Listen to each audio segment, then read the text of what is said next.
Hello viewers, welcome back to my channel. I hope you are enjoying all the problems that I am uploading. If you haven't subscribed to my channel yet, please go ahead and subscribe and also share among your friends. Today's problem is kids with greatest number of candies. Given the array candies and integer extra candies, where candies I represents the number of candies that the ith kid has. So we are given with two inputs, right? So one is a candies array and another integer is extra candies. So for each kid, check if there is a way to distribute extra candies among kids such that he or she can have greatest number of candies among them. Notice that multiple kids can have the greatest number of candies, right? So basically we are given with two inputs, candies array and extra candies. We have to check whether by distributing these extra candies to the kids, can that kid be the kid with greatest number of candies among them. So that's the thing. One more hint that is given here is multiple kids can have greatest number of candies. So now to know whether a person has greatest number of candies or not, first we need to know whether or what is the greatest number of candies in the candies array, right? So that means we have to go through the entire array to find out the greatest number of candies. So let's go ahead and look at the example one and try to understand. So now from this array, what is the maximum candies that it has? 5, right? So 2, 3, 5, 1, 3. So 5 is the maximum element. So that is the 5 is the greatest number of candies. So now extra candies is given as 3. So now we have to distribute these 3 candies to the kids such that if anybody can get more than 5 or equal to 5, both are considered as greatest number of candies, right?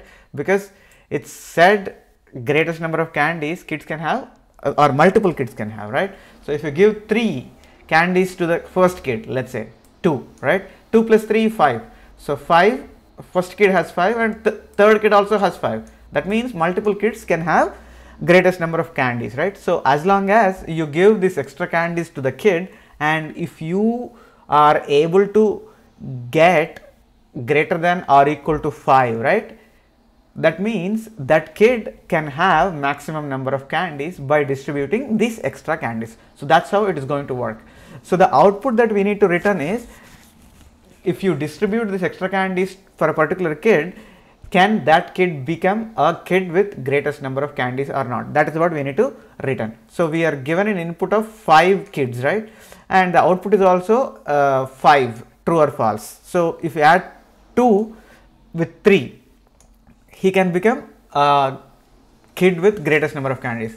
So that's why we are given true. So 3 plus 3 will become 6. The thing is, you don't have to distribute all the candy anyway, right? So with that, 3 plus 3 will become 6. So he will become the greatest number of candies, right? Kid with greatest number of candies. So 5, he is already the kid with greatest number of candies, right? So if you give even more, he will be having even greater number anyway. But so this is the thing. The fourth kid, he has only one candy, right? He has only one candy. If you give him 3 candies also, right? 1 plus 3, 4. He cannot become a kid with greatest number of candies at all, right? So even if you give all the 3, he cannot become greatest number of candies, a kid with greatest number of candies. So for that reason, we are giving as false, right? And for the last kid, 3 plus 3 is 6. He can become the greatest number of candies. If you give only 2, right? So all we are looking for is the greatest number of candies is 5, right? Maximum. So as long as it is 5 or greater, we are good, right? So that means in this array of 5 kids, kid 1, kid 2, kid 3, kid 5 can become a kid with greatest number of candies by distributing these 3 candies, right? But only the kid 4 cannot become. That's it. So that is the output that we are going to return. So simply that is the logic that we are going to use. So let's go ahead and see the code for this. So we are passed with two inputs, right? Extra candies and candies array. So what we are going to do is here create a list of answer list of bool. So this is the answer list of bool. That is the output that we are going to return. So now, as we said, we want to know the maximum candies in the candies array, right? That's what we learned, right? So 5 is what we decided for the example 1, right?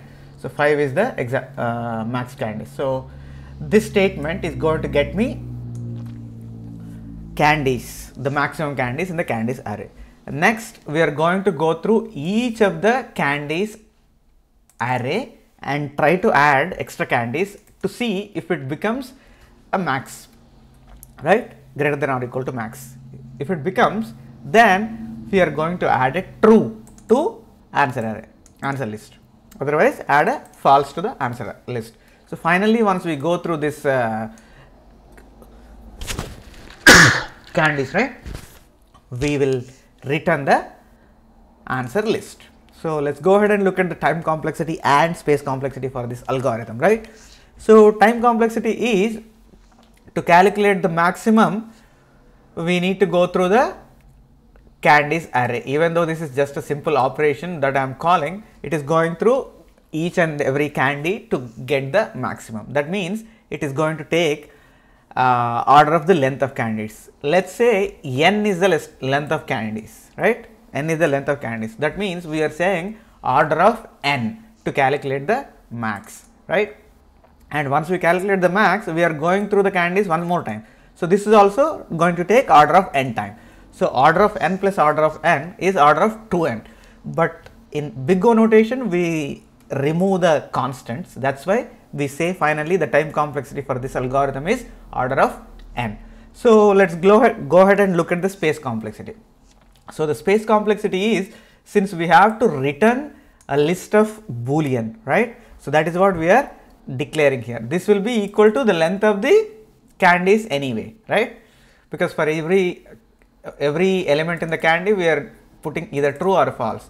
So that means the space complexity required is also equal to order of n, where n is the length of the candies. So time complexity is order of n and space complexity is also order of n.